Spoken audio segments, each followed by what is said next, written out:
Welcome back.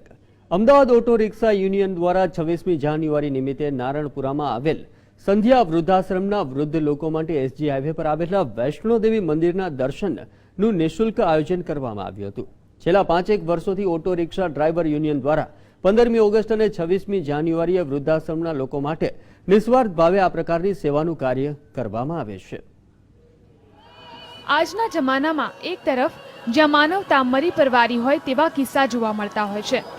આજકાલના લોકો પોતાના વૃદ્ધ માતા પિતાને વૃદ્ધાશ્રમમાં મૂકતા હોય છે, ત્યારે સમાજમાં એક વર્ગ એવો પણ છે જે આવા વૃદ્ધોને નિસ્વાર્થ ભાવે સેવા કરતા હોય છે. રોજીરોટી માટે દિવસ રાત મહેનત કરતા અને રોજનું કમાઈ રોજ ખાઈને ગુજારો ચલાવતા રિક્ષા ચાલકો પણ મનના ખૂબ જ ઉદાર હોય છે.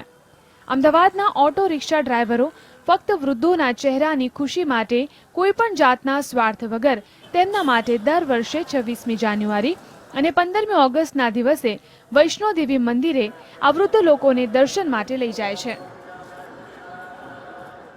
और दिल से सब ड्राइवर मिलकर अगर हमारे यूनियन के जो लीडर है वो अगर वो कह दे तो सब अपने आप ही पहुंच जाते.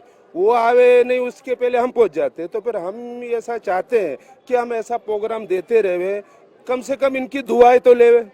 છેલ્લા 5 વર્ષથી Ahmedabad auto rickshaw drivers union એસોસિએશનનો આ રીતનો પ્રોગ્રામનું આયોજન હોય છે, એટલે મને તો ખરેખર ખૂબ જ આનંદ થાય છે.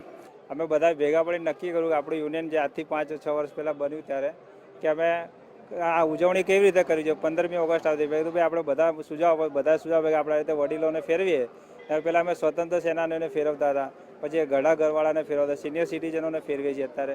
આ લોકોને ફેરવીને જે અમને આનંદ થાય છે એવો ક્યાંય આનંદ નથી મળતો. સ્વાતંત્ર્યતા દિન અને પ્રજાસત્તાક દિનની ઉજવણી આપણા દેશમાં અનોખી રીતે થાય છે, ત્યારે અમદાવાદના આ રિક્ષાવાળા આ રીતે વૃદ્ધોની સેવા કરી આઝાદીના પર્વને મનાવે છે, જે ખરેખર પ્રશંસનીય છે. Bureau report,